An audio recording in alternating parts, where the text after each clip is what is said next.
Cucumber, carrot, തക്കാളി, പിന്നെ onion, മല്ലിക, പിന്നെ ഉപ്പ്, പിന്നെ കുരുമുളക് പൊടി, നാരങ്ങ എല്ലാം മിക്സ് ചെയ്യാം. ഇതെന്നോട് കമന്റ് ചെയ്യുക.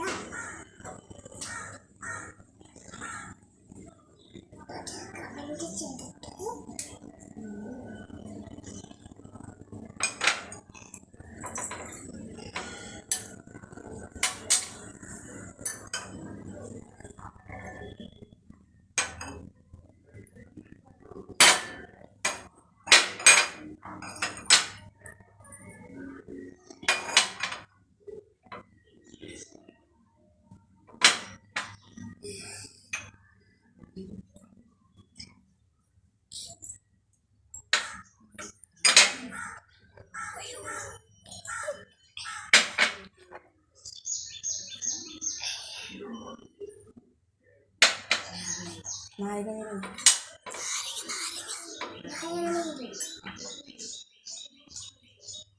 എല്ലാം മിക്സ് ചെയ്യാൻ പറ.